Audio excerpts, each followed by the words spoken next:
Hi everyone, I'm Kenny Caps and this is Caps on Comics. In this video, I'm going to show you how I created my comic book display. If you have any questions, please be sure to leave them in the comments section below and be sure to subscribe. Thanks for watching. Okay, so this first picture is of a bunch of milk crates. And when I started collecting comic books in the early 90s, this is what I kept my comic books in. I got into comic books pretty much with the death of Superman. And yes, that was a speculation boom. But, you know, I was just really pulled in, and I got all of the comic books that you see in these three milk crates, all from a Walmart in my small town in Lower Alabama. I still keep these in there, and I know that this is not the best way to store comic books. They are bagged and boarded, but they are all practically worthless. There are so many of these books. So the next picture is as I got older, I started to get better comic books, more high end comic books, stuff that had a little bit more value. And I used to keep them here in this antique sideboard. You can just barely make out Avengers #2 right there. And on top of that is as one of my first slabbed comic books in Avengers #1. I was very happy to have that one. As I started collecting more and more slabbed comic books, they did not fit so well in the sideboard, and I needed to do something better with it. And with me always preferring art over the story, I wanted to be able to look at my comic books. Eventually, I moved on to these wall hangings, and as awesome as they look, these are really only good for a few comic books. Originally, my idea for this was, since I was collecting a lot of World War II themed comic books, I would just get maybe 3 copies each of some of my favorites. For instance, I wanted 3 Supermans, 3 Captain Marvels, 3 Captain Americas, but it didn't really work out so well like that. One problem with displaying comic books this way is that the the frames themselves are rather expensive. I wound up paying about 15 to 20 bucks a piece for these composite wood frames, and they're not size specific. In fact, that they don't fit everything. You had to tell the dealer, who was on eBay and is no longer selling these anymore, that you wanted either CGC or CBCS or PX, whatever the other brand is. The problem is that they're all different sizes, so they were very specific to certain comic books, and that's even between a thin slab or a thick slab. Like, look, for instance, the giant size X-Men #1 would not fit in the same slab that other comic books would. So this was something that I had to deal with. The next picture is inspired by Lee Kirby Ditko's comic books.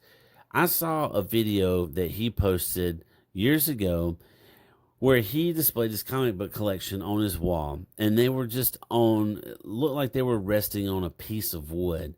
And this is what I wanted to do.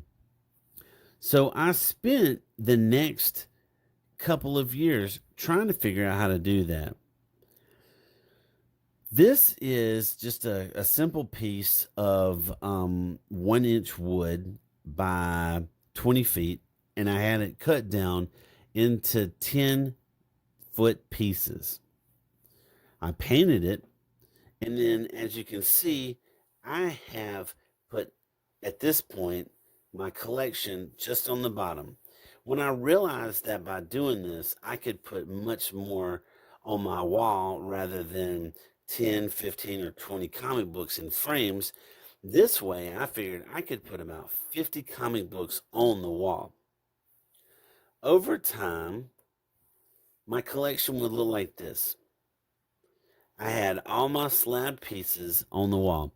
Now, by resting the slab pieces on this piece of wood, I thought that if I put Velcro on the back of the comic books, then I could just pull the Velcro off and arrange them in any way that I wanted to, whenever I wanted to. This is a close up shot of an empty spot with 25 pieces of small Velcro. I bought a buttload of this stuff from China, and I thought that this would be really easy and really effective. The problem is that with the Velcro, it stuck really, really, really well to the comic book slabs and not so great to the wall. What would happen was large chunks of the wall would get ripped off, and I was constantly having to apply new pieces of Velcro. Once I decided that this was a horrible idea, I had to go behind 40 plus slabbed comic books and take off 25 pieces of Velcro apiece. This took weeks to remove. On a side note, I have this crippling fear that I'm going to die and that no one's going to be able to get rid of my comic book collection, or if they do, they're going to be greatly undervalued because they have to deal with some mistake that I've made.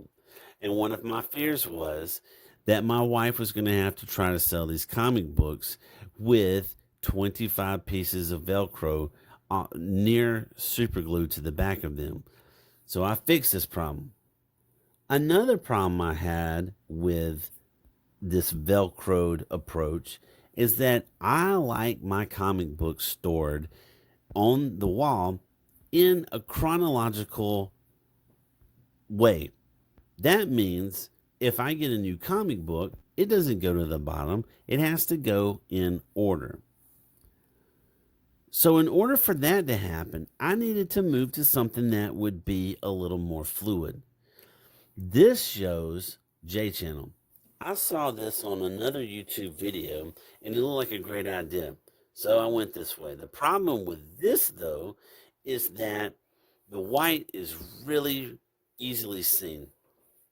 And in between the comic books, like I had them spaced earlier, you could see bits of the J Channel.